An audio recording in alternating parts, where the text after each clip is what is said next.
everyone. I'm Lorraine Nueva. And I'm Joyce Angie Arabia. We are here to discuss about synthetic division. What is synthetic division? Synthetic division is a method for dividing polynomials that shortcut the long division. It's when dividing by a linear factor or binomial with an x coefficient of 1 and a degree of 1. Here are the steps for synthetic division. Number 1. Set up the synthetic division. Number 2. Bring down the leading coefficient to the bottom row. Number 3. Multiply the constant by the value in the bottom row. Number 4. Add the column created in step 3. Number 5. Repeat until done. Number 6. Write out the answer. This is the example of synthetic division and remainder theorem. So, ito yung given na problem. Then, itong 3 is galing siya dito. Bringing down lang siya natin. Tapos, itong 5 is bring down din dito. Then, yung negative 1, bring down. Negative and 2, bring down. And negative 7. Ganyan din. Tapos, next nun is bring down 5. Kasi wala naman siyang Then, ito na, yung pagkakasunod niya. 5 times 3 equals 15. Then, 15 plus negative 1 is negative 16. Tapos, sunod nun, ito na. Ganun ulit. Ganun lang lagi yung gagawin.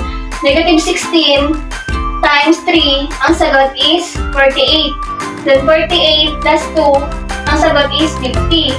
Then 50 times 3 is negative 150. Then ipa-plus mo lang ulit din yon yung 150 plus negative 7 is, ang sagot is 157. Ito, remainder yan. Tapos, ito yung magiging sagot niya na ang gagawin lang natin is kukunin natin yung sign dito sa taas.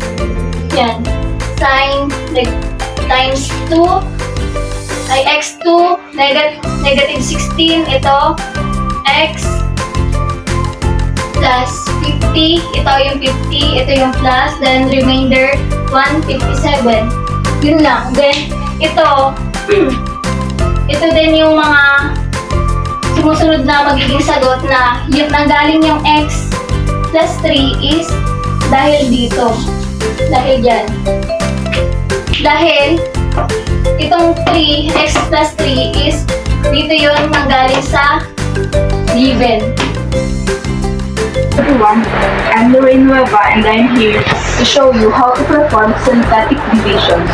So, we have, ang given natin dito is 1x cubed plus 8x squared plus 19x plus 12 divided by x plus 1 or x equals 1. So, ang unang step na gagawin natin is kailangan lang natin siyang i-form sa ganito. So, x plus 1 equals x equals 0 and x equals negative 1. So, yung negative 1 na yan, gagamitin natin siya dito para siya yung maging multiplier.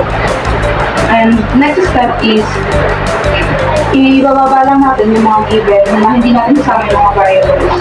So, ibababa natin yung 1, yung 8, yung 19, and yung 12. Next is, i-multiply natin siya. Pero, ang una dyan, yung unang number 1, yung unang given, ibababa mo siya, bring down lang, then siya yung magiging yung ipa times.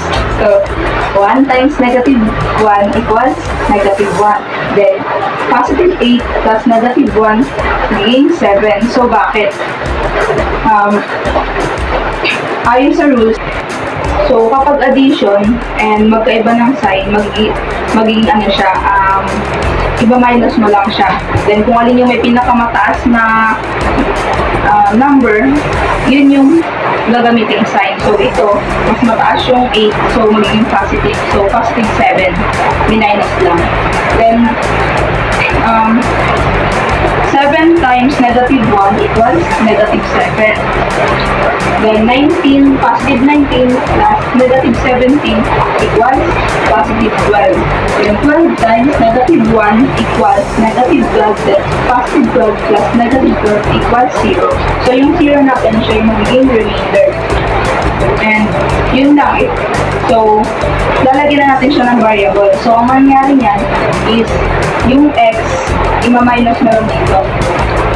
So, x squared, x cubed minus x equals x squared. Then, x squared minus x equals 7x. And bring down plus 12. So, remainder 0.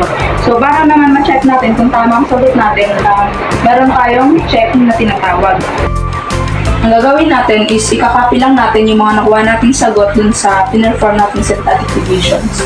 So, 1x squared or pwede nyo siyang isulat ng x squared lang. Then, 7x and 12. So, dito gagamitin na natin itong given na x plus 1 or x equals 1. So, ayan, x plus 1. Gagawin lang din natin is ita-times lang natin siya sa lahat. So, 1 times 12 equals negative 12 and positive 1 times positive 7x equals 7x.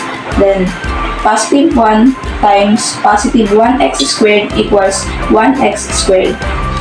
So, ang next nating i-times is yung x naman, yung ating variables. Yung variable natin. So, x times positive 12 equals 12x. And then x times positive 7x equals positive 7x squared. Then x times 1x squared equals 1x cubed.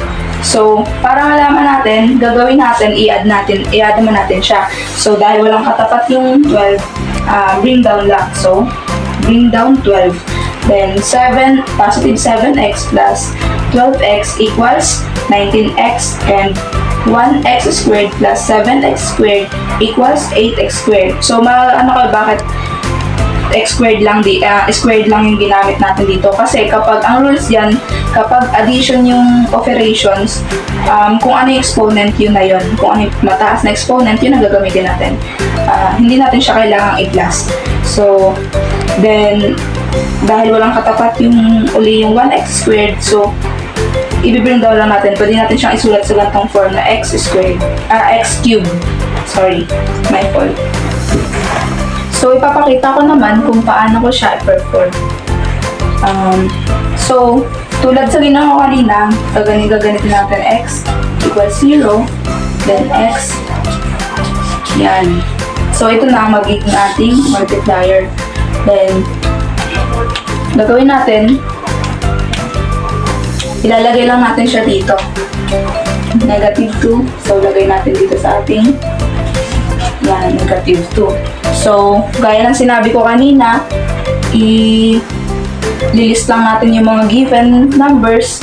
So, x cubed. So, ano yan, meron niyang invisible 1. So, yun ang ilalagay natin. Invisible 1. Then, 5, positive 5. Positive 7. And 2. So, anong pangalawang gagawin? I-bring down lang natin yung unang number. So, bring down 1. Ayan. Bring down 1. Then, multiply. So, positive 1 times negative 2 equals negative 2. Then, positive 5 plus negative 2 equals 3. Then, 3 times negative 2 equals negative 6. Then, positive 7 plus negative 6 equals, syempre, 1. Then, 1 times negative 2 equals negative 2. So, ang ating remainder ay positive 2 plus negative 2 may equals 0. So, yun ang ating magiging remainder. So, ang next natin gagawin is lalagyan natin siya ng mga variables. Gaya ng sabi ko kanina, yan, x cubed minus x equals x squared.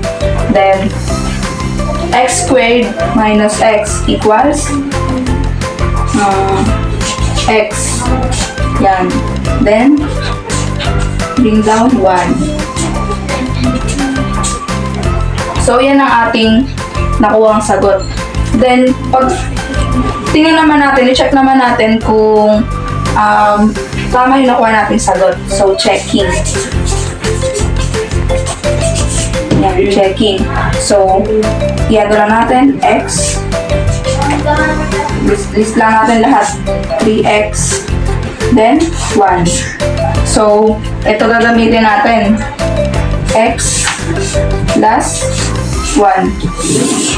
So, ano nga ang gagawin? Ita-times lang natin siya isa-isa. So, ito pala to, sorry. 2. Ayan, 2 siya. So, 2 times 1 equals 2. 2 times 3x equals 6x. Then 2 times x squared equals 2x squared. Next is yung x. X times 1 equals 1x. Then x times 3x equals 3x squared. And then x times x squared equals x cubed. And x cubed. So, ang last natin gagawin is i-add lang natin siya i-add lang natin siya. So, ayan, add lang natin. So, walang katapat yung 2. So, bring down na natin siya. 2. Then, positive 6x plus positive 1x equals 7x. Then, 2x squared plus 3x squared equals 5x squared. So, walang katapat, automatic, bring down. Yan.